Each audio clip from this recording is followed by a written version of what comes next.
The most dangerous Korean mafia boss in New York was taking his fiancée to a party, until he saw his ex-wife injured on the street corner with twins. Kim Soto adjusted the platinum cufflinks on his tailored Tom Ford suit as his armored black Mercedes S-Class glided through the neon-lit streets of Manhattan. Two SUVs flanked his vehicle on either side, his security detail always watching, always ready. The glittering lights of the city reflected off the tinted windows, illuminating the woman beside him. Laura Martin, 28, ice-blonde hair swept into an elegant chignon, a diamond choker catching the light with every tilt of her head. She was everything his world demanded, connected, powerful, ruthless. At 35, Kim had learned that power could buy almost anything, including alliances sealed by marriage.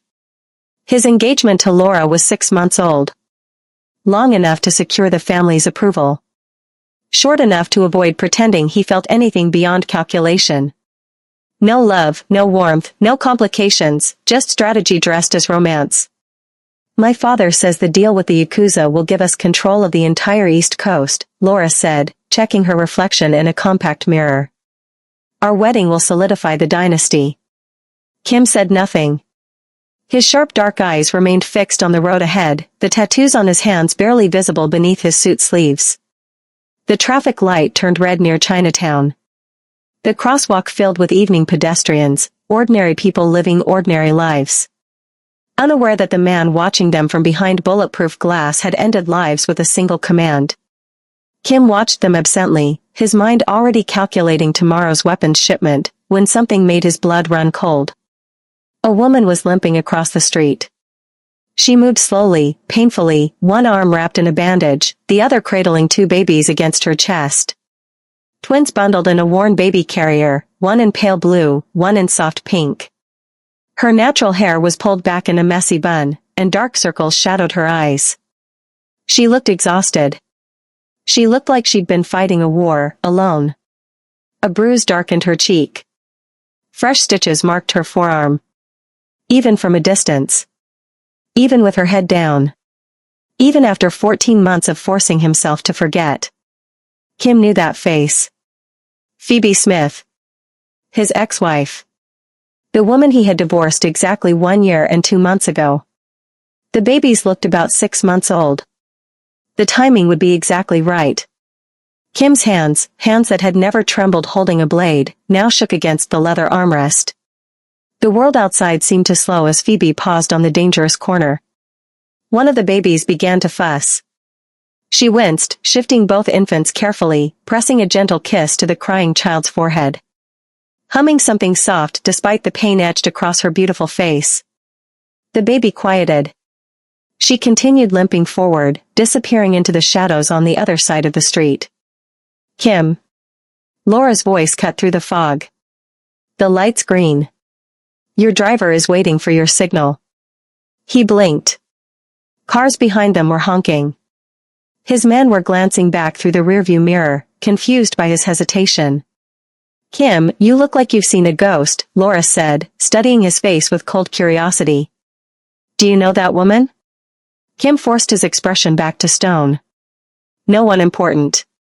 But his mind was racing. Had Phoebe been pregnant when he divorced her that night, the night he told her they were finished, that she didn't belong in his world, that loving him would only get her killed? Had she been carrying his children? Had she known and chosen not to tell him? Or had she discovered it afterward, alone, abandoned, and made the decision to raise them without him? The questions multiplied, each one more devastating than the last. He had left her to protect her. He had convinced himself that walking away was the noble choice, that a woman like Phoebe deserved safety, not shadows. That she deserved a normal life, not a life spent looking over her shoulder. But now, seeing her injured and struggling, limping through one of the most dangerous neighborhoods in Manhattan with 2 babies strapped to her chest, Kim realized something that made his carefully constructed world crack down the middle. She had given him children. A son and a daughter. And she had done it completely, utterly alone. While he sat in an armored car beside a woman he didn't love, planning a wedding that meant nothing. Phoebe had been fighting to survive. Fighting to keep their children alive. Fighting a battle he should have been there to fight beside her. One question echoed in his mind, louder than the blood pounding in his ears.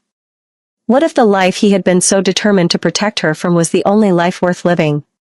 Before we go deeper, I need you to be honest with yourself.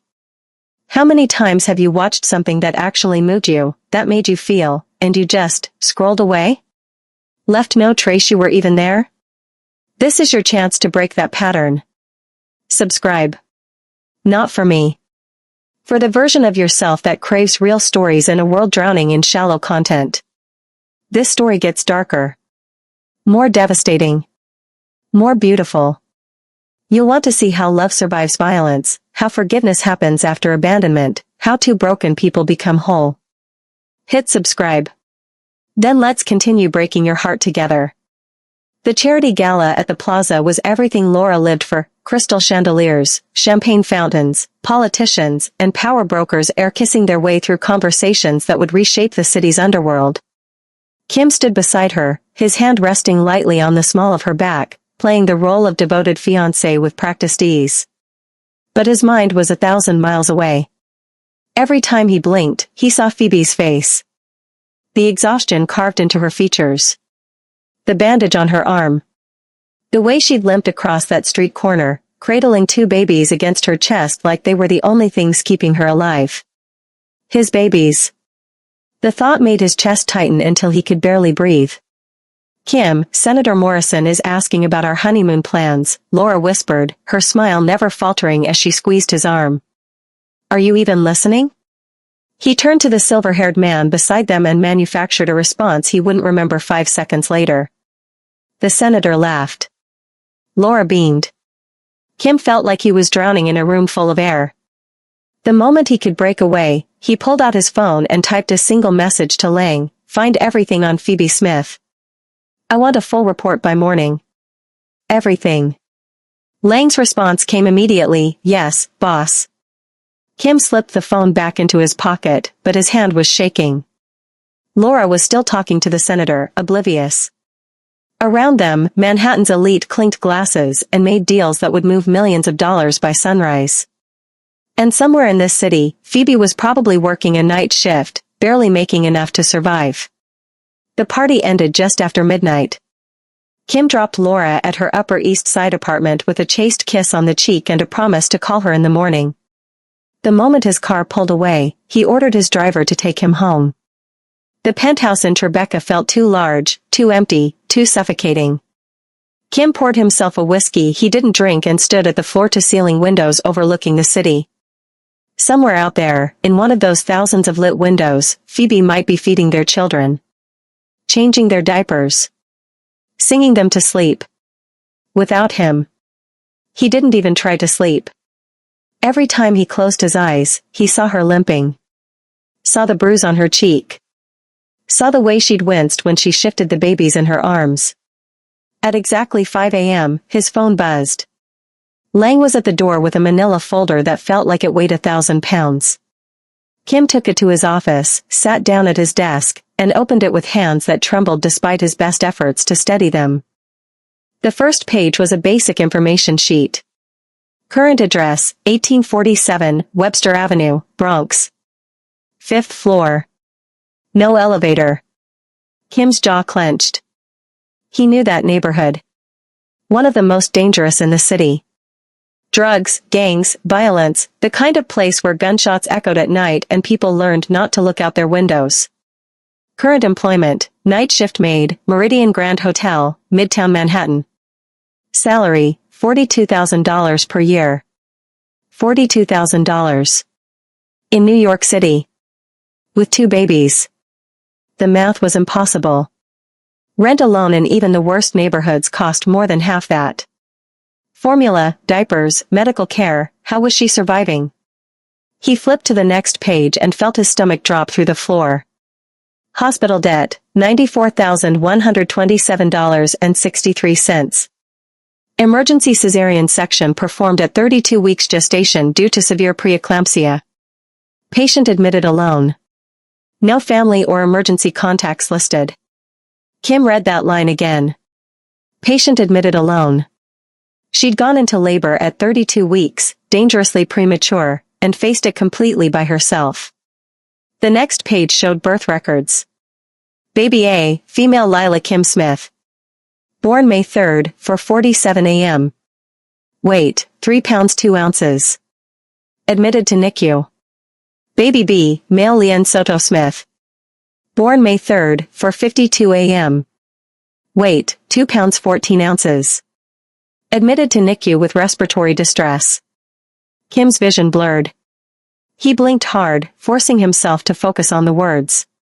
She'd given them his names. Both of them. Lila Kim. Leanne Soto.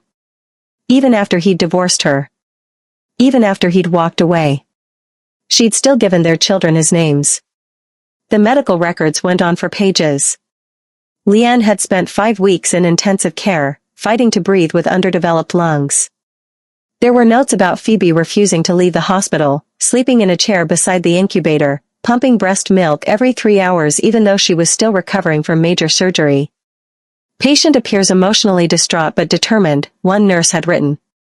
Spends 18+ hours daily at infant's bedside. Needs encouragement to eat and rest. Kim's hands were shaking so hard he could barely turn the pages. The next section made him stop breathing entirely. Phone records. Dozens of calls to his office number. His club. Even his penthouse line. All logged. All blocked. Letters. 7 of them. Sent to his personal address. All marked return to sender. Security footage timestamp from his club in Koreatown, Phoebe, visibly pregnant, arguing with the doorman. Being physically escorted off the property. She'd tried. She'd tried everything to reach him. And someone had systematically shut her out. The police report was the final blow. 3 days ago. Assault and attempted robbery. Victim, Phoebe Smith. Injuries, lacerated forearm requiring 12 stitches, bruised ribs, sprained ankle. Suspect, unidentified male, fled the scene. Victim was carrying 2 infant children at the time of the attack. Kim stood so violently his chair toppled backward and crashed to the floor. She'd been attacked while carrying their babies. While walking home from work at 3 in the morning because she couldn't afford a cab. Because she was drowning in debt from saving their son's life. The door to his office opened. Lang stepped inside, his expression carefully neutral. Boss, I. Who gave the orders? Kim's voice was barely above a whisper, but it carried the weight of a death sentence. Who blocked her calls? Who turned her away? Lang's face went pale. He closed the door behind him and stood with his head bowed, hands clasped in front of him like a man facing execution. I did, Hyungnim. The silence that followed was deafening. After the divorce, Lang continued, his voice steady despite the fear Kim could see in his eyes. Dylan Wong had men watching her. Following her to work. Sitting outside her apartment. I thought, if she couldn't reach you, if she believed you'd moved on completely, she'd fade from your life. Dylan would lose interest. She'd be safe. Kim moved around the desk slowly, each step deliberate. And when she got pregnant? Lang's voice cracked. I found out when she was 5 months along. By then, she'd stopped trying to contact you. She'd accepted you were gone. I thought telling you would only put a target back on her. I thought. Kim's hand shot out and grabbed Lang by the throat, slamming him against the floor-to-ceiling window with enough force to make the bulletproof glass shatter. Lang didn't fight back. Didn't even raise his hands to defend himself. You stole 14 months, Kim snarled, his face inches from Lang's. You stole my chance to be there when she was pregnant and terrified. You stole my chance to hold my children when they were born. You stole my chance to help her when my son was fighting for his life in an incubator. Lang's eyes were watering, but he held Kim's gaze. I know, Hyungnim. I was wrong. She was mugged. Kim's voice rose to a roar. She was attacked while carrying my children because she was too poor to afford a cab home from work. Because she's drowning in debt from saving our son's life. All while I was sitting in penthouses making deals that mean nothing. He released Lang, shoving him away. The older man collapsed against the window, gasping for air. Kim pulled out his phone with shaking hands. I want protection on her. 24/7. The best men we have. No one gets within 100 feet of her or those babies without clearance. Do you understand? Yes, Hyungnim. Lang's voice was hoarse. Already done. I had men posted outside her building the moment you ordered the investigation. Kim's phone buzzed before he could respond. Unknown number. He answered without thinking, his mind still reeling from everything he'd learned. The voice on the other end made his blood run cold. Kim Soto. Dylan Wong's Mandarin-accented English was smooth as silk and twice as deadly. I have to say, you hit it well. The black woman. The mixed babies. Very touching. Kim's hand tightened on the phone until he heard the case crack. I know you have men watching her now, Dylan continued, almost conversational. But here's the thing about protection, Kim, it only works until it doesn't. And when it doesn't? He paused, letting the silence stretch. Well. Let's see how long they survive. The line went dead. Kim stood frozen, phone still pressed to his ear, as the full weight of his situation crashed down on him. Phoebe and his children weren't just struggling. They were in danger. And this time, he couldn't walk away. The Meridian Grand Hotel in Midtown was the kind of place where guests paid $500 a night for rooms they barely slept in. Kim had been there before, business dinners, backroom meetings, the occasional deal that required neutral territory. Now he stood in the shadows across the street, watching the service entrance, waiting for a woman who had every right to spit in his face. It was 2:47 a.m. when the door finally opened and Phoebe emerged, pulling a worn jacket around her maid's uniform. She was still limping. The bandage on her arm was visible beneath her sleeve.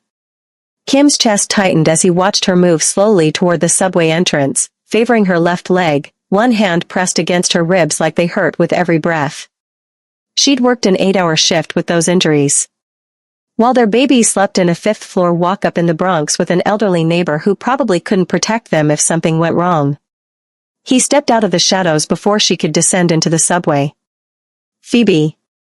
She froze mid-step. For a heartbeat, she didn't move. Then she spun around, and the look in her eyes hit him like a physical blow. Once, those eyes had looked at him with love. With trust. With the kind of warmth that made him believe he could be something other than what he was. Now they burned with ice and fire. Don't. Her voice was low, shaking with barely controlled fury. Don't you dare say my name like you have the right. Kim raised his hands, palms out, the universal gesture of peace. The twins. Lila and Lien. They're mine. The laugh that tore from Phoebe's throat was one of the most painful sounds Kim had ever heard. They're my children. She took a step toward him, and despite the limp, despite the exhaustion carved into her face, she looked like a warrior. You signed divorce papers.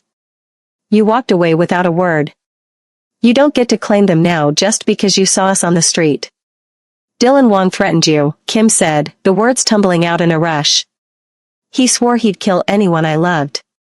I saw what he did to my cousin's wife, burned her alive in front of her children just to prove a point. When he said you were next, I divorced you to save your life. I thought if I wasn't connected to you anymore, he'd leave you alone. Phoebe's hands clenched into fists at her sides. You didn't give me a choice. Her voice rose, echoing off the empty street. Do you know what it's like to find out you're pregnant 2 weeks after your husband divorces you with no explanation? Do you know what it's like to call and be told Mr. Soto doesn't wish to be contacted by you? Kim felt like someone was driving a knife into his chest with every word. I went to your club, Phoebe continued, her voice breaking. Security dragged me out like I was trash. I wrote letters, they all came back unopened. I stood outside your building in the rain for 3 hours hoping to see you, and your doorman threatened to call the police. Phoebe. I went into labor alone at 32 weeks. Tears were streaming down her face now, but her voice stayed strong. Alone, Kim. No one held my hand while they cut our son out of me. No one told me if he was going to survive. I sat beside Lian's incubator for 18 hours a day, watching him fight for every breath, praying to a god I stopped believing in years ago. While you were probably with her, that blonde woman I saw in your car tonight. The gut punch of that accusation made Kim physically step back. I didn't know you were pregnant, he said, his voice rough. I swear to God, Phoebe, I didn't know. If I had. If you had known, what? She cut him off with a slash of her hand. You would have stayed? No. You would have made the same choice. You decided I wasn't worth the risk. You decided I was too weak, too black, too other to survive in your world. There it was. The wound he'd tried to tell himself didn't exist. That's not true, Kim said, but the words sounded hollow even to his own ears. Then who blocked me? Phoebe demanded. Who gave the orders to turn me away? Who made sure I couldn't reach you even when I was pregnant and terrified? Lang. My second in command. He acted without my knowledge. Phoebe stared at him for a long moment, and Kim saw the war playing out behind her eyes, wanting to believe him, refusing to be hurt again. It doesn't matter, she finally said, her voice dropping to barely above a whisper. You still left. You still chose your reputation, your safety, your world over me. Over us. Kim's phone vibrated in his pocket. He ignored it. It vibrated again, insistent. Answer it, Phoebe said bitterly. I'm sure it's important. He pulled it out and glanced at the screen. Text from Lang, Dylan Wong's men are moving. Heading toward the Bronx. Toward Phoebe's building. The world seemed to tilt sideways. Kim looked up at Phoebe, and she must have seen something in his face because her expression shifted from anger to fear. What? You're in danger. Right now. He stepped forward and grabbed her arm, gently, but firm. Dylan Wong knows about you and the babies. He has men heading to your apartment right now. Phoebe jerked away from him. You're lying. This is some kind of manipulation. I'm not lying. Kim pulled up the text and showed her. Lang has men protecting your building, but I need to get you somewhere safe. Somewhere I can actually protect you. Lila and Lian, Phoebe's voice cracked with panic. Who's watching them? Mrs. Chen. My neighbor. She's 70 years old, Kim, she can't. My men won't let anyone near your apartment, Kim said. But we need to go. Now. I'll get you and the baby somewhere Dylan Wong can't touch you. Phoebe looked at him, and Kim saw the calculation happening behind her eyes. She didn't trust him. Didn't want his help. But she was thinking about two babies sleeping in a building with a broken front door lock, in a neighborhood where gunshots were just background noise. Just tonight, she finally said, her voice hard as steel. You get us somewhere safe tonight. Tomorrow, I figure out what to do next. And this doesn't mean I forgive you, Kim. This doesn't mean anything except that I'm a mother and I'll do whatever it takes to keep my children alive. Understood. She pulled out her phone with shaking hands and called Mrs. Chen, speaking in rapid, urgent tones. When she hung up, she looked at Kim with eyes that held 14 months of pain. If you're lying to me, she said quietly, if this is some kind of game, I will make you regret it in ways you can't imagine. Kim believed her. His car pulled up to the curb, the same Mercedes that had driven him past her on the street hours earlier. The same car where Laura had sat, oblivious, planning a wedding that would never happen. Phoebe climbed into the back seat, as far from Kim as possible, her arms wrapped around herself like armor. As they drove toward the Bronx to collect their children, Kim stared out the window and realized something that made his carefully constructed world feel like it was built on sand. He'd spent 14 months trying to keep Phoebe safe by staying away. All he'd done was make sure she suffered alone. The penthouse in Tribeca was a fortress. Bulletproof glass wrapping the entire 52nd floor. Biometric security. Panic rooms on every level. The kind of place where Kim could watch the city spread out below him and know that nothing could touch him here. Phoebe stood in the marble foyer holding Lila and Lian, both babies miraculously still asleep despite being carried down 5 flights of stairs and driven across the city, and looked around with an expression Kim couldn't read. Guest room is this way, he said quietly, leading her down the hall. The room was larger than her entire Bronx apartment. Floor-to-ceiling windows with automated blackout shades. A king-size bed with sheets that cost more than her monthly rent. And in the corner, a brand-new crib still in its packaging. Kim had texted ahead and had his housekeeper set it up while they were in transit. Phoebe stood in the doorway, staring at the crib. Then at the worn baby carrier she'd brought from home, patched with duct tape in 2 places. "This is the first time they've ever slept somewhere new," she said softly.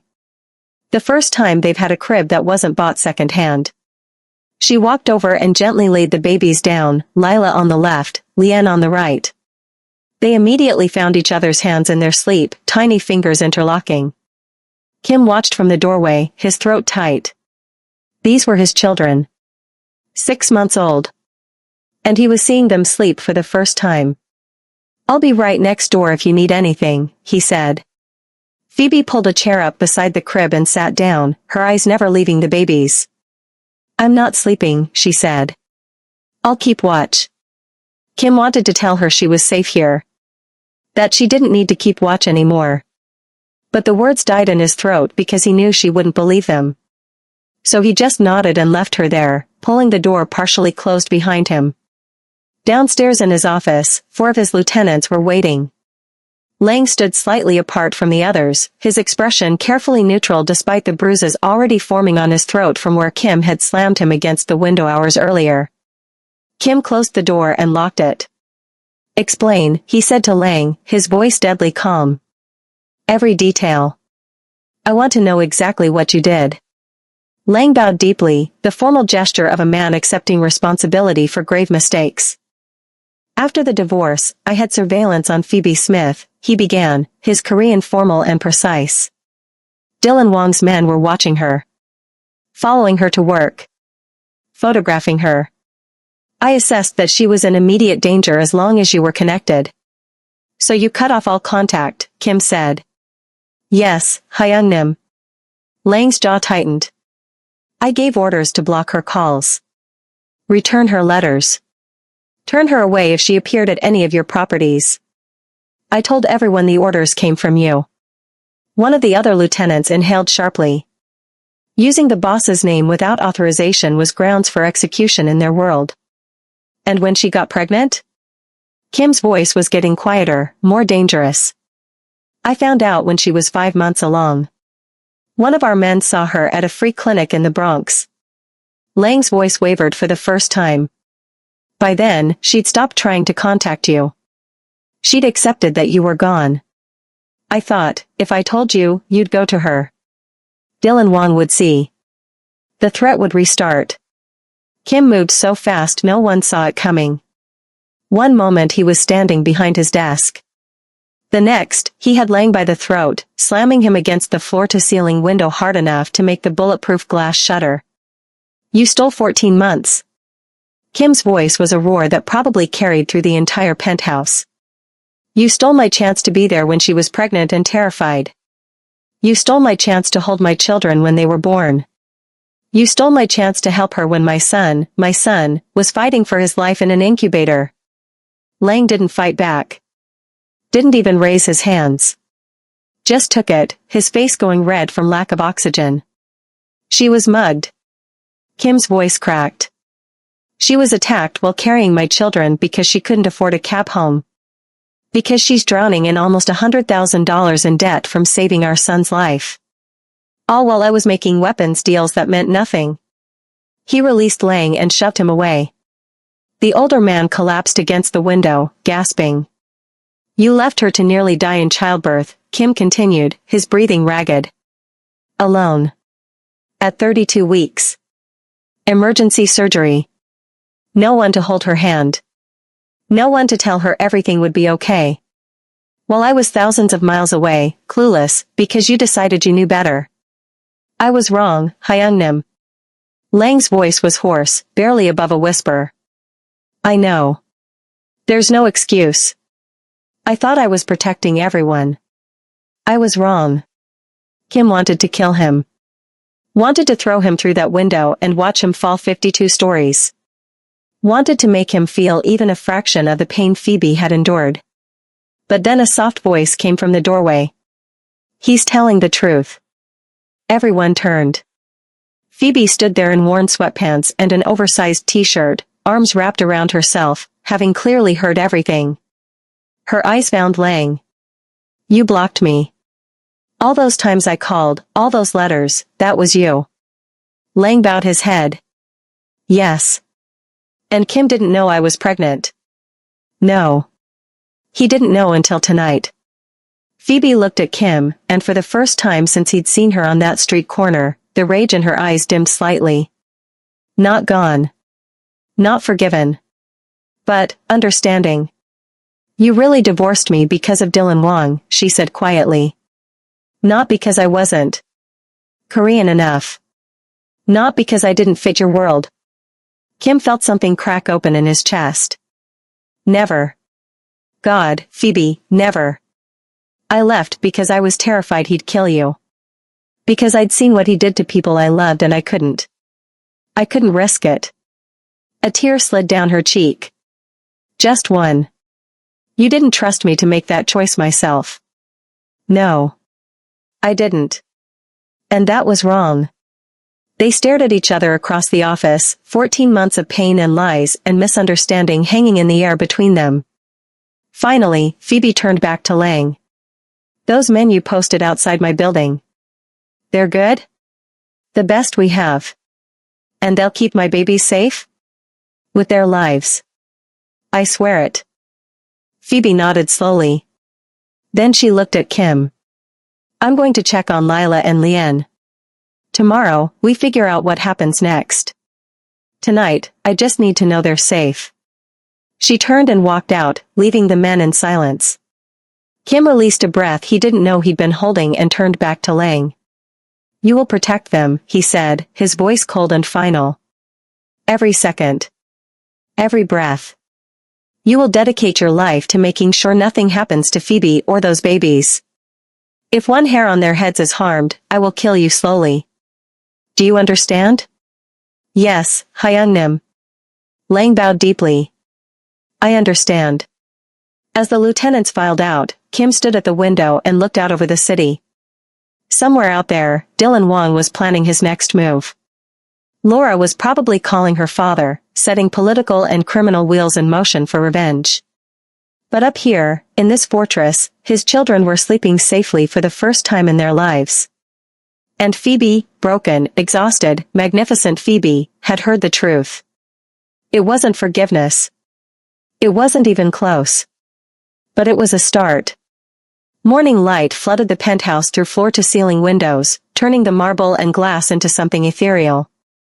Kim had been awake since dawn, unable to sleep, sitting in his office reviewing security protocols and trying not to think about the woman and two babies sleeping down the hall. The sound of the front door opening made him look up. He'd forgotten Laura had a key. Her heels clicked against the marble floor, Louboutins, probably, the red soles flashing with each step. She was dressed for brunch in a cream-colored dress that cost more than most people made in a month, her blonde hair perfectly styled, diamonds at her throat and wrists. "Kim?" Her voice carried through the penthouse. "Darling, we're going to be late for the fundraiser." "Why aren't you?" She stopped mid-sentence. Kim emerged from his office to find Laura frozen in the entrance to the kitchen, staring at something with an expression he'd never seen on her face before. Phoebe sat at the breakfast bar in one of Kim's old t-shirts and sweatpants, spooning baby food into Lila's mouth while Lien banged his tiny fists on the tray of his high chair. Both babies were babbling, and Phoebe was humming softly, completely absorbed in the simple act of feeding her children. Kim's children. Laura's eyes swept from Phoebe's natural hair, pulled back in a messy bun, to her dark skin, to the two mixed-race babies with their father's eyes and their mother's warm brown skin. Something ugly flickered across Laura's perfectly made-up face before she schooled her expression into cold neutrality. "Who is this?" Her voice could have cut glass. Phoebe looked up, spoon frozen halfway to Lila's mouth. Her eyes met Laura's, then shifted to Kim with a question he couldn't answer. "Laura." Kim stepped into the kitchen, positioning himself between the two women. "I didn't expect you this morning." I asked you a question. Laura's finger shot out, pointing at Phoebe like she was something distasteful. Who is she?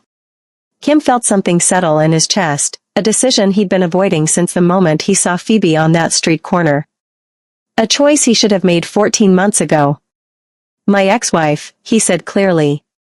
And those are my children. The silence that followed was absolute. Even the babies seemed to sense something momentous happening, their babbling fading to quiet whimpers. Laura's face drained of color, then flushed an angry red that clashed with her carefully coordinated outfit. You're what? Her voice rose to a pitch that made Lila start crying. You have children with her? The way she said her, dripping with disgust and something darker, made Phoebe stiffen. She pulled Lila out of the high chair, holding her daughter protectively against her chest, her eyes fixed on Laura with the wariness of someone who'd faced this kind of hatred before. Kim stepped fully between them, blocking Laura's line of sight to Phoebe and the babies. Watch your tone, Laura. She laughed, high and shrill. Watch my tone. Are you insane? You're going to destroy our engagement, destroy our family's alliance, destroy the Yakuza deal, for a black maid and 2 illegitimate babies? Behind him, Kim heard Phoebe's sharp intake of breath. Felt the weight of those words landing like blows. His voice dropped to something deadly quiet. Those are my son and daughter. If you speak about them that way again, you will regret it. Oh, I'll regret it. Laura's rage was boiling over now, all pretense of sophistication gone. My father has invested millions in this partnership. Do you have any idea what this will do to your reputation? Leaving me, for her? For some woman you knocked up and abandoned? The entire underworld will see you as weak. Every family we've aligned with will turn on you. Kim walked past her to his office, opened a drawer, and pulled out the engagement ring Laura had spent 3 weeks selecting, a massive diamond that had cost more than Phoebe's annual salary. He walked back and held it out to her. Alliances can be rebuilt, he said calmly. Reputation can be repaired. But time with my children? That can't be bought back. Laura stared at the ring like it was a snake. Then at Kim. Then at Phoebe, who was now holding both babies, one in each arm, her face carefully blank. You're choosing them over me, Laura said, her voice dropping to something venomous. Over everything we built. Over power. Over the future we planned. Yes. That single word seemed to echo in the vast space of the penthouse. Laura snatched the ring from his palm and threw it at his feet. The diamond skittered across the marble with a sound like breaking glass. You'll pay for this humiliation, Kim Soto. Her voice was shaking with fury. My father won't forget this insult. Dylan Wong won't stop hunting them. And when your little family is dead, when she's gone and those babies are gone, remember this moment. Remember that you chose this. She spun on her heel and stormed toward the door, then stopped and looked back at Phoebe one last time. Enjoy it while it lasts, she said, her smile cruel. Men like him don't stay with women like you. You're just a novelty. A mistake he'll regret. The door slammed behind her hard enough to rattle the windows. The silence that followed was deafening. Kim turned to find Phoebe still standing in the kitchen, holding both babies, tears streaming silently down her face. Not from Laura's words, Phoebe looked like she'd heard variations of that cruelty her entire life. But from something else. Something deeper. You just made a very powerful enemy, she whispered. Why? Kim crossed the space between them and dropped to his knees in front of her. At eye level with his children, Lila staring at him with wide, curious eyes, Leanne already reaching for his father's face with chubby fingers. Because they're mine, he said quietly. And so are you. You always were. Phoebe's breath caught. More tears fell, but she didn't look away. I destroyed you, she said, her voice breaking. Financially, I destroyed you. Your empire, your alliances, your future, all of it. For what? For a maid with 2 babies you didn't even know existed until 2 days ago? No. Kim reached up and gently wiped the tears from her cheeks. I destroyed myself 14 months ago when I walked away from you. Everything since then has just been pretending the destruction didn't happen. Leanne grabbed Kim's finger and squeezed with surprising strength for a 6-month-old. The baby gurgled, pleased with himself. I can't promise you I'll be good at this, Kim continued. I don't know how to be a father. I don't know how to change diapers or mix formula or do any of the things you've been doing alone for 6 months. But I'm going to learn. And I'm not walking away again. Not ever. Phoebe stood there, holding their children, looking down at the most dangerous man in New York kneeling at her feet like a supplicant. Something shifted in her expression. Not forgiveness, it was too soon for that, too much pain still raw and bleeding. But understanding. The beginning of belief that maybe, just maybe, he meant what he said. Lila needs her diaper changed, she said softly. And Leanne's formula is in the fridge. If you're serious about learning. Kim stood, took Leanne from her arms, the first time he'd ever held his son, and felt his entire world realign around the weight of that tiny body. Teach me, he said. And for the first time since he'd seen her on that street corner, Phoebe smiled. Just a small one. Just a crack in the armor. But it was there. The first attempt at mixing formula was a disaster. Kim stood in the kitchen staring at the canister like it was a bomb he needed to defuse, Leanne screaming in his arms while Phoebe fed Lila in the living room. The instructions seemed simple enough. Water. Powder. Mix. He heated the water too hot. The first bottle was scalding. He tried again, adding cold water this time. Too cold. Leanne's screams intensified. Third attempt, he dumped in too much powder. The formula came out thick as paste, completely undrinkable. Do you need help? Phoebe appeared in the doorway, Lila contentedly chewing on her fist. No. Kim's jaw was set with determination. I'm figuring it out. Fourth attempt. Lukewarm water. Exact measurement of powder. Shake gently, not too hard, he'd learned that lesson when formula exploded all over the counter on attempt 2. The bottle was perfect. Leanne latched onto it like he'd been starving, his little body relaxing in Kim's arms as he drank. See? Phoebe said softly. You figured it out. The diaper change was worse. Kim laid Leanne on the changing table, expensive, designer, still had the tags on, and stared down at his son like he was facing a military operation. How hard could it be? Very hard, as it turned out. The first diaper went on backward. Leanne immediately peed, soaking through his onesie. The second diaper, Kim managed to get the tabs stuck to themselves instead of the diaper. The third time, just as Kim was congratulating himself on finally getting it right, Leanne peed directly on him, a perfect arc that hit Kim's Tom Ford shirt. Phoebe, watching from the doorway, tried to hide her laugh behind her hand. Failed completely. It's not funny, Kim muttered, but even he was smiling a little. It's a little funny, she admitted. That night, Kim didn't sleep. Not because he couldn't, but because he'd told Phoebe he'd handle the night shift. Let her rest for the first time in 6 months. Lila woke up crying at 2 a.m. Kim was there in seconds, lifting her from the crib, pacing the nursery while humming a song his own mother used to sing to him. Korean words he hadn't thought about in years, a lullaby about stars and dreams and children who were loved. Lila quieted almost immediately, her tiny hand gripping his finger as he walked back and forth in the darkness. At 4 a.m., Leanne's turn.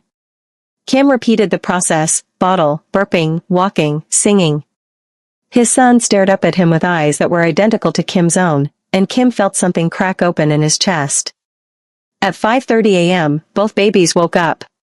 Kim somehow managed to hold both of them, one in each arm, singing that same lullaby until they drifted back to sleep. When morning came, Phoebe found him still in the nursery, sitting in the rocking chair with both babies asleep against his chest. He'd finally dozed off, his head tilted back, exhaustion written across his face. She stood in the doorway for a long moment, just watching. This man who'd broken her heart.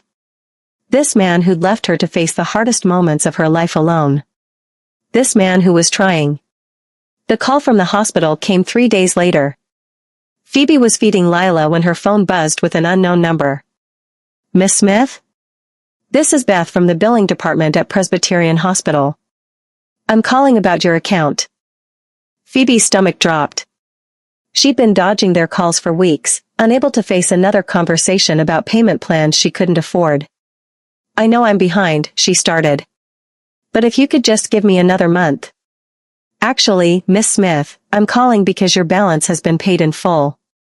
The bottle slipped from Phoebe's hand, formula splashing across the floor. What? Paid in full. A law firm called yesterday and wired the full amount. $94,127.63. Your account is clear. Phoebe ended the call and marched straight to Kim's office. He was on his laptop, probably doing something illegal and highly profitable, but he looked up when she slammed the door. You paid my debt. It wasn't a question. Yes. I don't need you to buy me, Kim. He closed the laptop and stood, his expression serious. I'm not buying you. That $94,000 should have been my responsibility from the moment you went into labor. You carried that debt alone because I wasn't there. I'm fixing what I should have done 14 months ago. That's not it. He interrupted, his voice firm. You nearly died giving birth to our children. Our son spent 5 weeks fighting to breathe. You sat beside his incubator for 18 hours a day while recovering from major surgery. Alone. And then you got a bill that would take you years to pay off. That should have been my burden to carry. Not yours. Phoebe wanted to argue. Wanted to throw his money back in his face and prove she didn't need him. But he was right. And she was so tired of carrying everything alone. Thank you, she whispered. The milestone came unexpectedly. Phoebe had laid Leanne on his play mat in the living room, encouraging him to practice pushing up on his arms. Kim was reading the Wall Street Journal nearby, or pretending to. Really he was watching his son with barely concealed fascination. Leanne pushed up. Rocked back. Pushed up again. Then, with a grunt of effort that seemed impossibly loud from such a small body, he rolled completely over onto his back. Kim.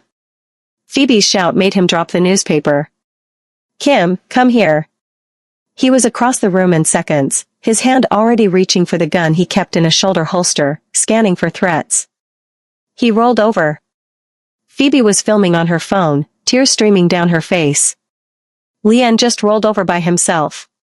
Kim stared down at his son, who looked enormously pleased with himself, waving his arms and legs in celebration.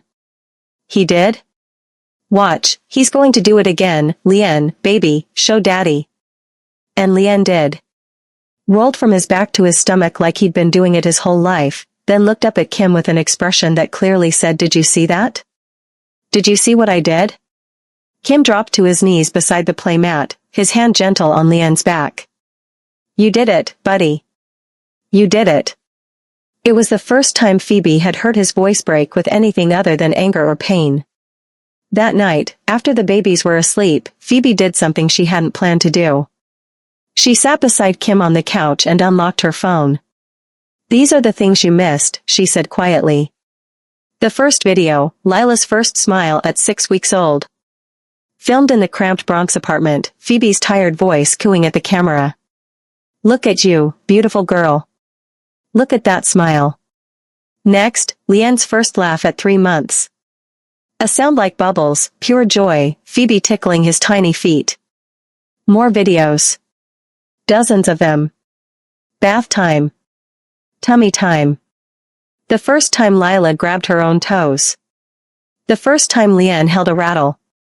Small moments that meant everything. Kim watched every single one without speaking. But tears streamed down his face, silent and unstoppable. When the last video ended, Lila and Leanne holding hands in their sleep, their tiny fingers intertwined, he couldn't speak for a long moment.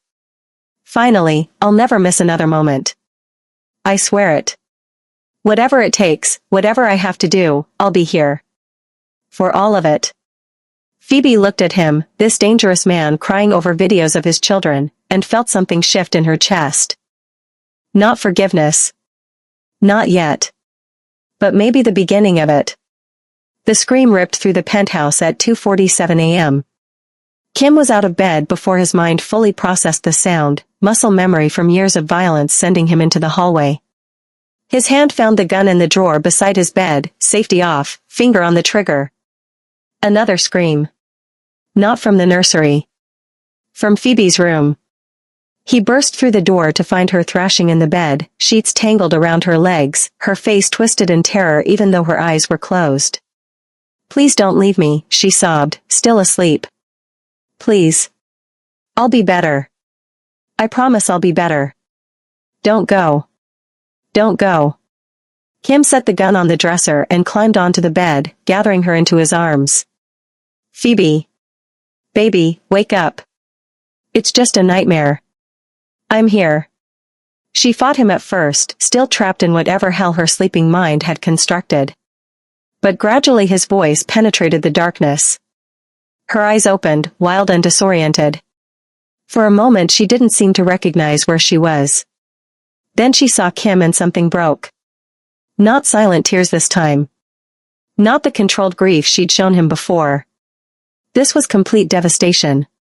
Wrenching sobs that shook her entire body, sounds torn from somewhere deep and wounded that she'd kept locked away for too long.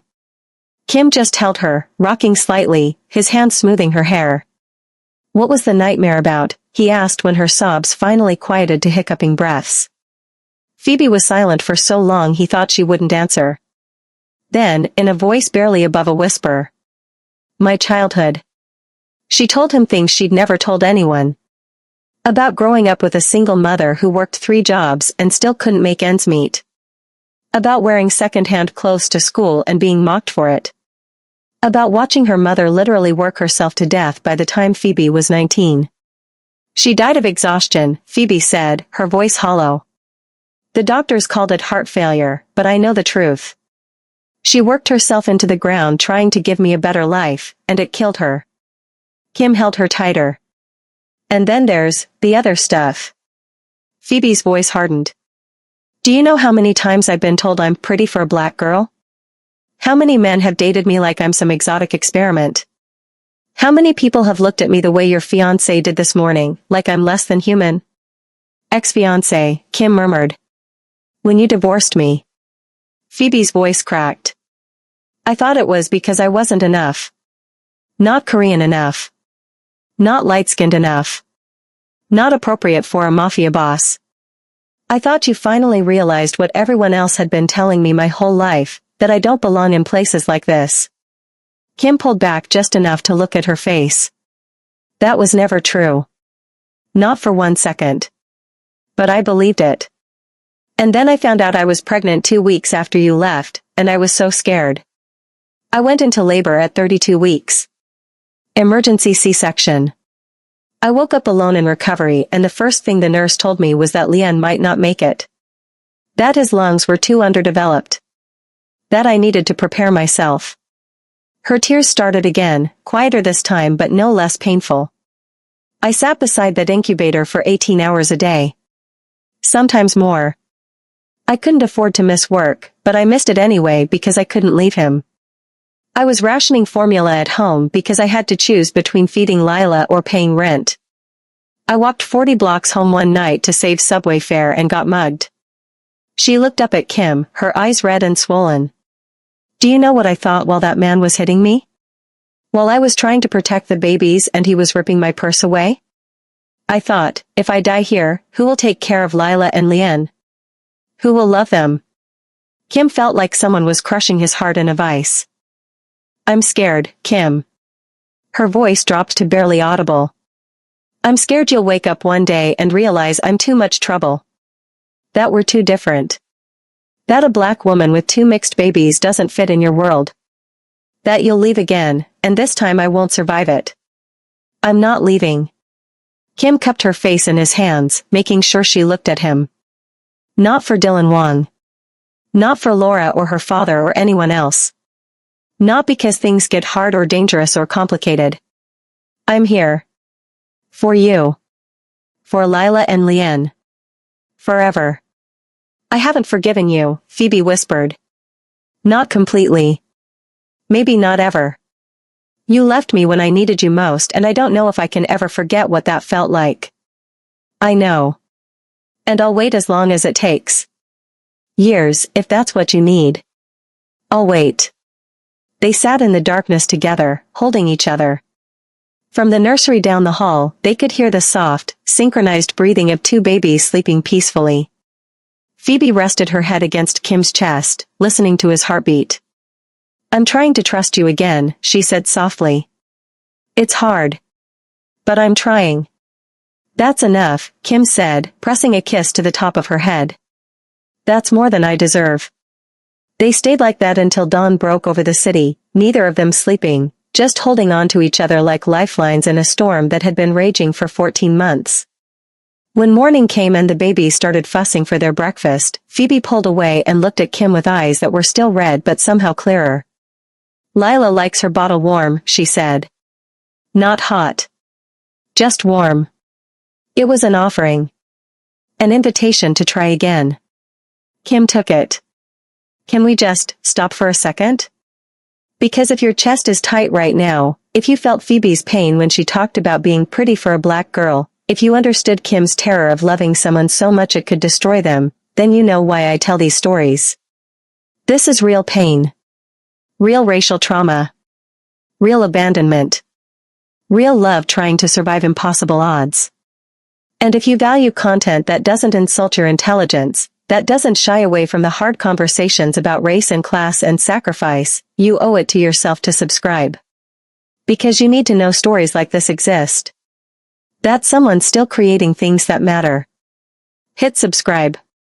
We're about to enter the darkest part of this story. You won't want to miss what happens next. The call came at 4 a.m., an emergency that couldn't wait, couldn't be delegated, couldn't be ignored.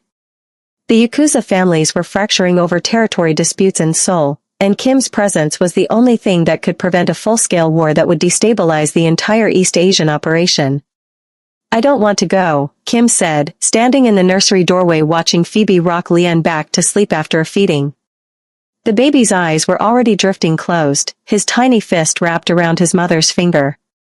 Then don't, Phoebe whispered, not looking up. If I don't, people die. Innocent people caught in crossfire. Alliances collapse. It could take years to rebuild. She finally met his eyes. How long? 2 days. 3 at most. He stepped into the room, his voice dropping lower. I'm tripling security. Lang will be here personally. I'm putting men on every floor, every entrance, every possible access point. You'll be safer here than anywhere else in the city. Phoebe looked down at Lian, now fully asleep against her chest, then over at Lila dreaming peacefully in the crib. Dylan Wong is still out there. I know. That's why I'm leaving Lang.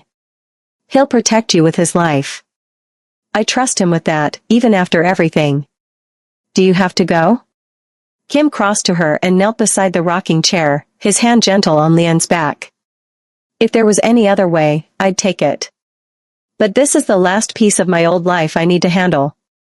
After this, I'm done. No more meetings in Seoul. No more deals that take me away from you and the babies. This is the last time, Phoebe. I swear it. She studied his face for a long moment, then nodded. 2 days. 2 days. He left at dawn, but not before checking every lock, every security protocol, every guard rotation twice.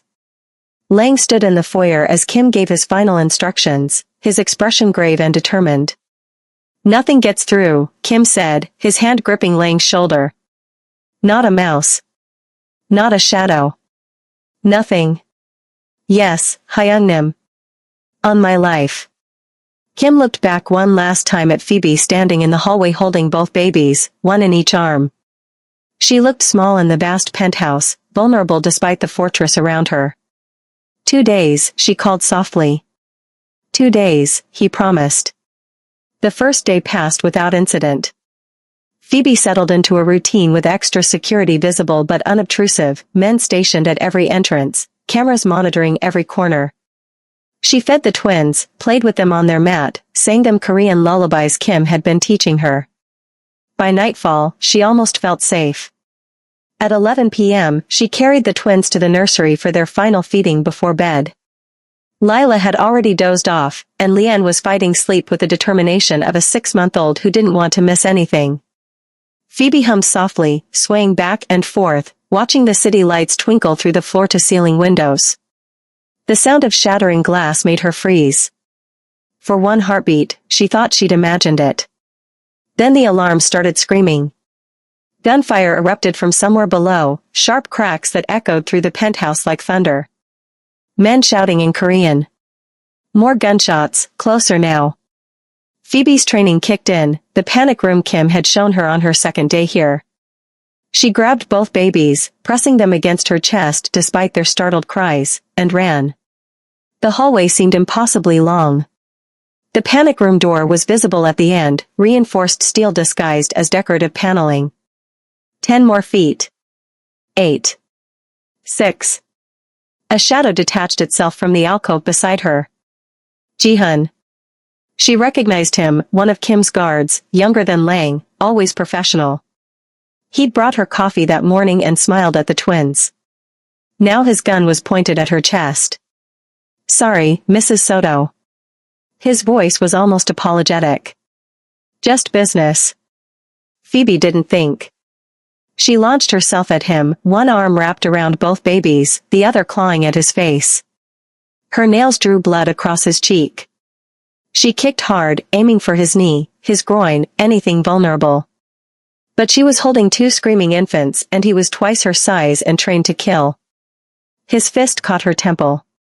The world exploded in white light and pain. She staggered but somehow stayed upright, curling her body around Lila and Leanne even as she fell to her knees. Give them to me, Ji-hun said, reaching down. No. Phoebe's scream was primal. She tried to crawl away, still clutching the babies, but he grabbed her hair and yanked her backward. Her grip loosened.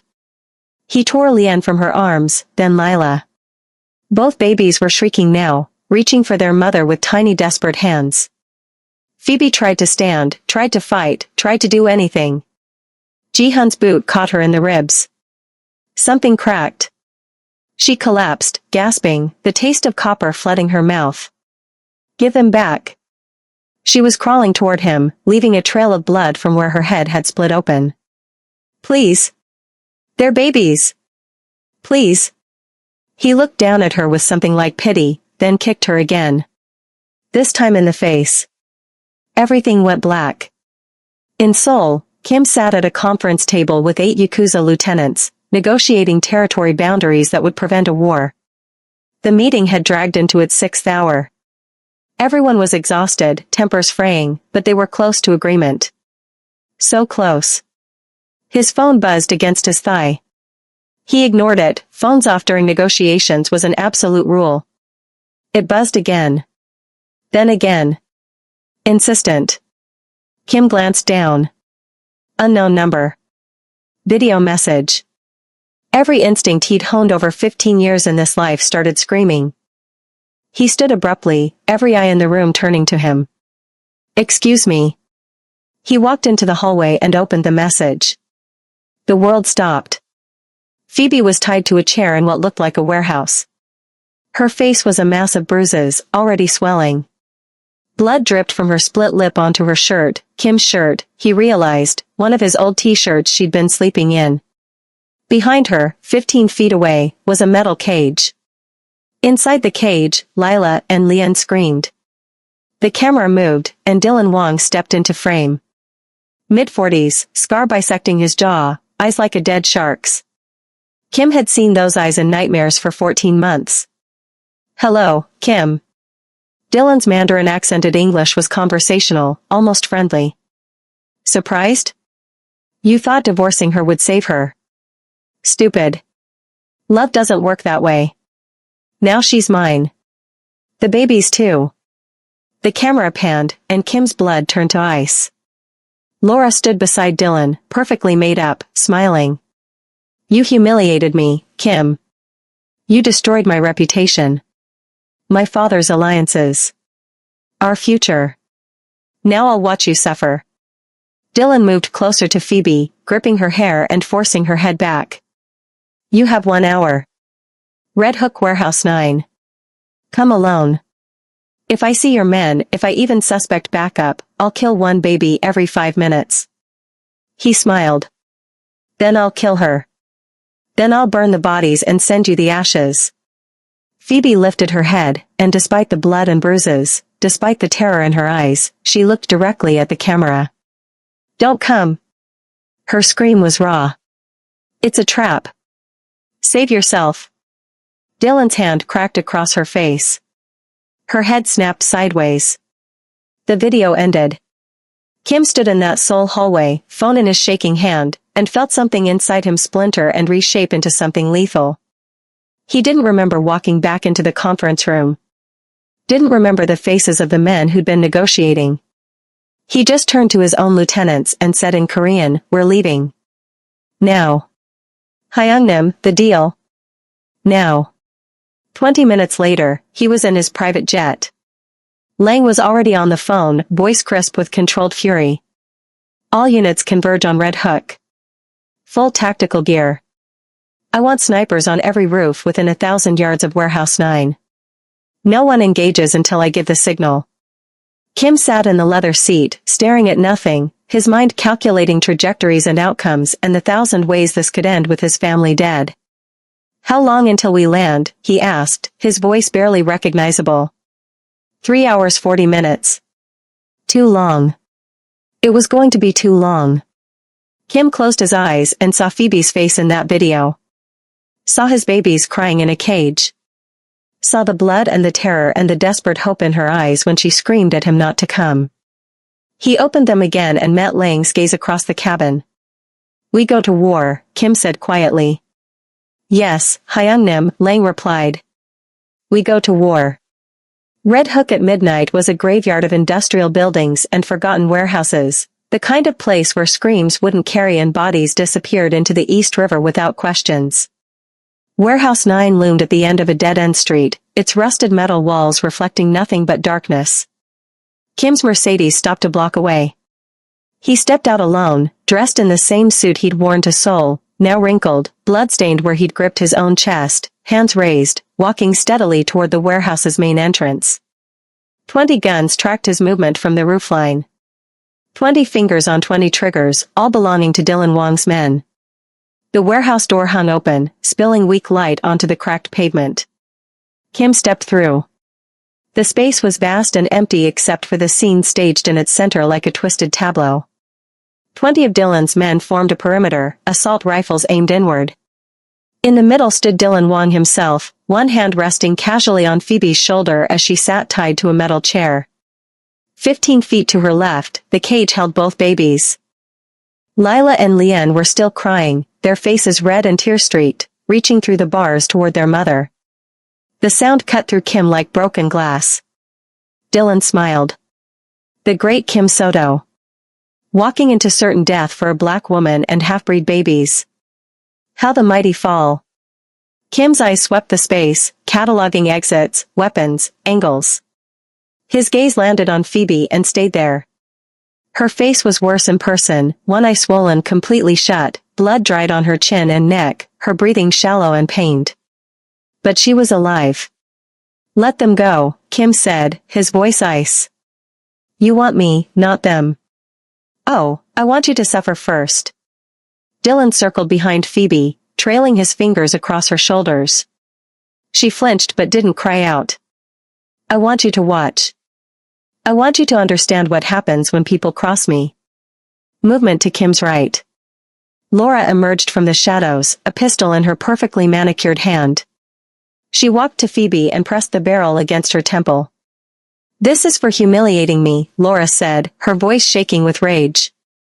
For choosing her over everything I offered you. For making me a laughingstock. Phoebe's eyes found Kim's across the space. Despite the gun at her head, despite the terror that had to be clawing through her, she looked at him with something like peace. I forgive you, she said clearly. Whatever happens, Kim, I forgive you. Tell Lila and Lian their mother loved them. Something broke open in Kim's chest. He'd spent weeks trying to earn her forgiveness, and now she was giving it to him while staring down death. He put 2 fingers to his lips and whistled, sharp, 2 notes that cut through the warehouse like a blade. Everything exploded. The back entrance blew inward in a shower of sparks and metal. Lang charged through with 30 men, tactical gear, assault rifles already firing. The windows shattered as snipers opened up from the rooflines outside. Dylan's men scattered, returning fire, the warehouse transforming into a war zone in seconds. Kim was already moving. He lunged for Phoebe, a blade appearing in his hand, hidden in his sleeve, always there, always ready. He cut her ropes with 2 quick slashes. She fell forward and he caught her, pushing her down behind the metal chair as bullets screamed overhead.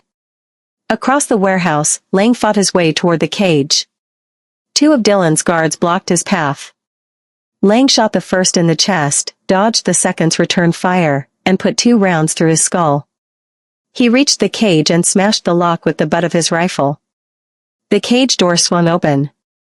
Lang reached in and lifted both screaming babies, tucking them against his body armor, 1 arm wrapped around each tiny body. Dylan Wong stepped into the open, gun raised, aimed directly at Lang and the twins.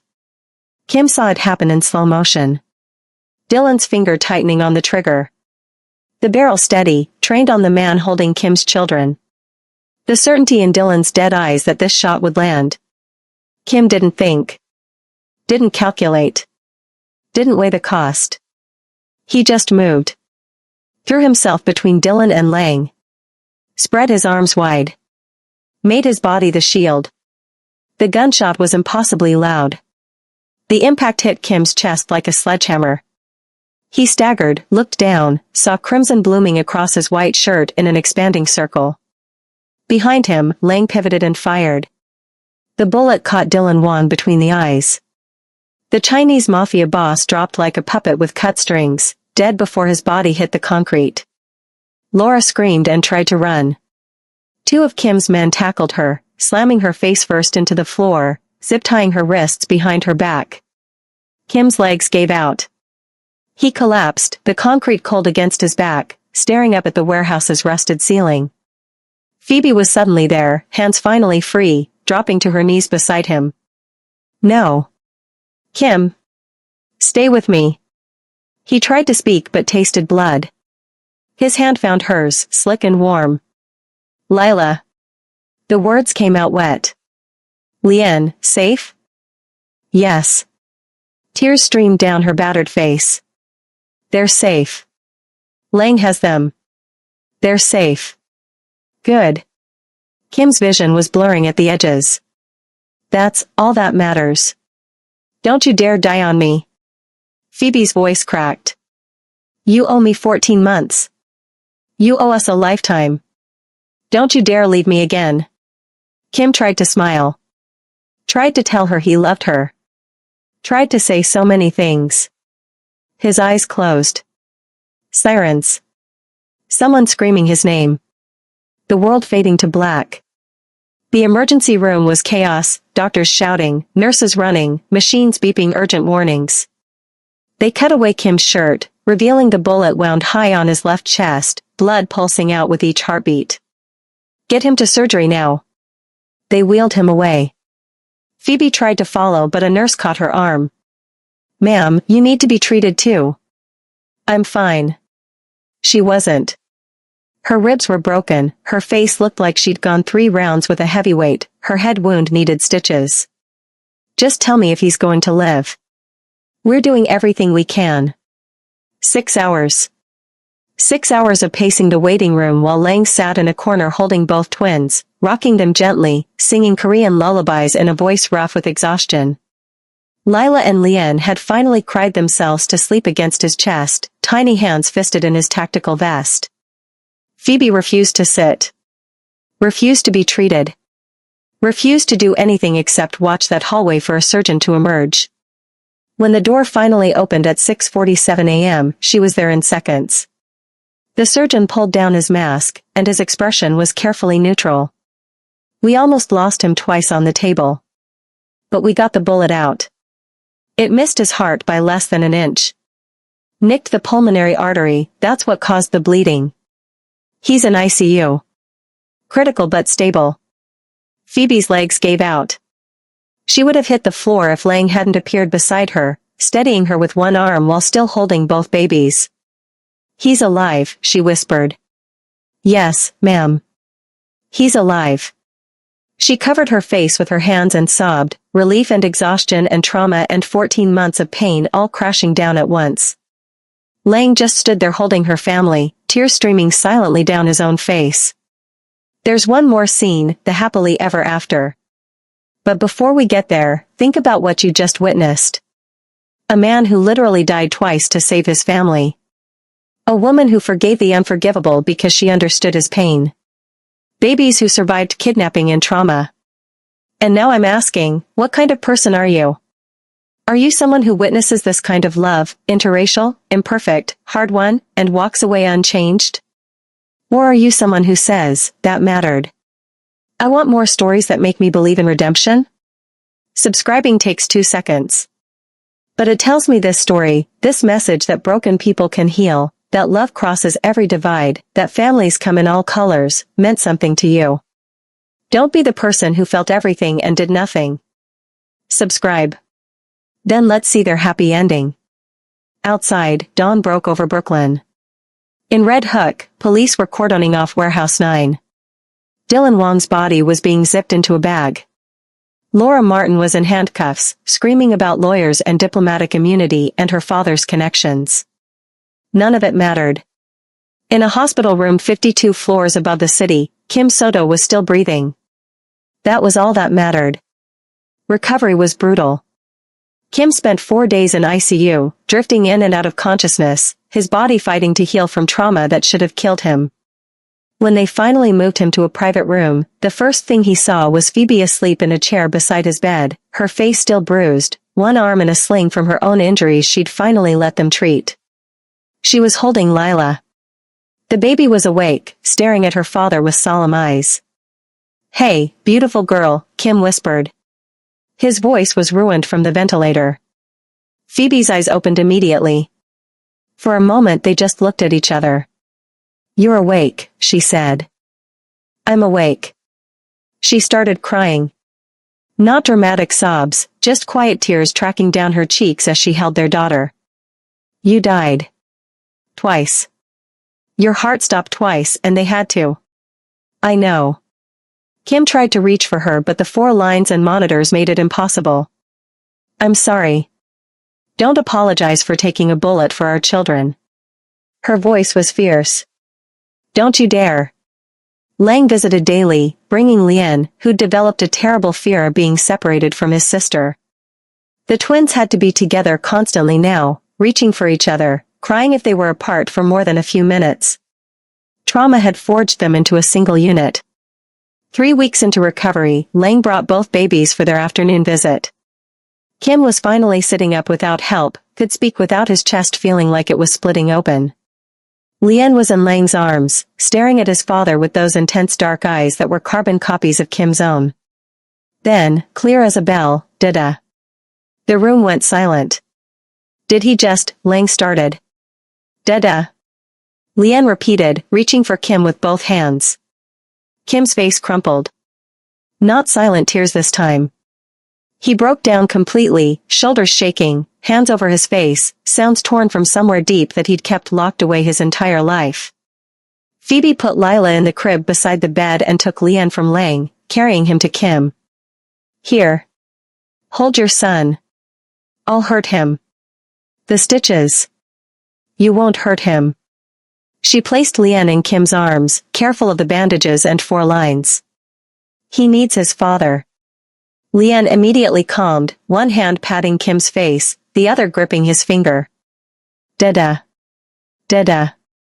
Kim held his son and cried and didn't care who saw. The late-night conversation started during the worst hours, when pain medication wasn't enough and sleep wouldn't come.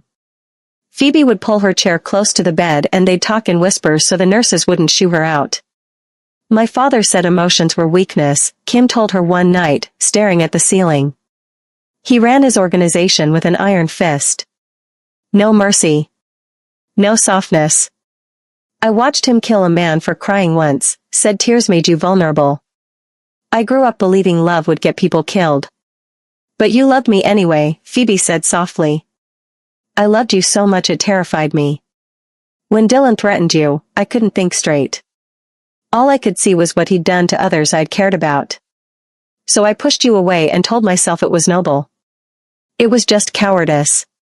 Phoebe was quiet for a moment. I just wanted to be chosen, she finally said. Not for how I look. Not despite who I am. Just, chosen. Completely. My whole life I felt like people were tolerating me, accepting me with conditions. When you divorced me, I thought you'd finally realized what everyone else already knew, that I was too much trouble. You were never too much. Kim turned his head to look at her. You were everything. One night, 6 weeks after the warehouse, Phoebe leaned over his hospital bed. She'd been helping him practice walking earlier, and now he was exhausted but awake, watching her with dark eyes that held too much emotion to name. She kissed him. Soft. Tentative. Wet with tears from both of them. We start over, she whispered against his lips. Slowly. One day at a time. I'll wait forever if I have to. 6 months later, the penthouse in Tribeca was just a memory. Kim had walked away from the Mafia completely, liquidating assets, severing ties, transitioning everything to a legitimate import-export business focused on Korean goods, art, textiles, traditional crafts. They'd moved to a quiet street in Queens, a neighborhood where Korean shops sat next to soul food restaurants, where kids played in languages their parents had crossed oceans to preserve. The brownstone had a small backyard, perfect for twin toddlers learning to walk. Phoebe enrolled in community college, taking business management classes while Kim handled bedtime routines. She also started therapy, twice-a-week sessions focused on abandonment trauma and racial wounds that ran deeper than either of them had realized. Kim attended every parent-teacher night, every pediatrician appointment, every playground visit. He taught Lila and Leon Korean words while Phoebe taught them about their Black heritage. They were raising children who belonged to both worlds completely. On a Saturday afternoon, watching Lila chase bubbles while Leon dug determinately in his sandbox, Kim pulled a small velvet box from his pocket. Phoebe. She looked up from the lawn chair where she'd been reading, pushing her sunglasses up. He opened the box. Inside was a simple gold band engraved with Lila, Leon, Phoebe in both English and Korean characters. You gave me a family when I didn't deserve one, Kim said, dropping to one knee in their backyard while their children played obliviously. You forgave me when I didn't deserve forgiveness. You loved me across every divide, culture, race, fear. Will you marry me again? Not for protection. Not for strategy. Because I love you. Completely. Tears streamed down Phoebe's face. Yes. 1,000 times yes. He slid the ring on. They kissed while Lila squealed with delight and Leon threw sand everywhere, completely unaware they were witnessing their parents' second engagement. Later that evening, after the twins were asleep and they were curled together on the couch, Phoebe took Kim's hand and placed it on her belly. You won't miss this one, she said softly. Kim's eyes widened. You're 8 weeks. This time, you'll be there for everything. Every appointment. Every midnight craving. Every moment. He dropped to his knees in front of her, pressed his face against her stomach, and cried. I'll be there. I swear it. I won't miss a single second. On a Sunday morning 3 months later, you'd find them in the park, just another young family enjoying the weekend. Kim pushing Lila and Leon on the swings, their laughter filling the air. Phoebe on a nearby bench, one hand resting on her growing belly, watching her family with a smile that had taken 14 months and a bullet to finally return. To anyone passing by, they were ordinary. No one knew the man pushing the swings once ruled New York's underworld. No one knew the woman on the bench survived abandonment, poverty, and violence. They were just a family. The most dangerous Korean mafia boss in New York discovered that real power didn't live in fear or violence or empires built on blood. Real power lived in 3 hearts, soon to be 4, that had forgiven him and given him a reason to become better. Some stories end with bullets and betrayal. But the most beautiful love stories end with ordinary days, mixed-race babies learning 2 languages, and the promise of countless ordinary days still to come.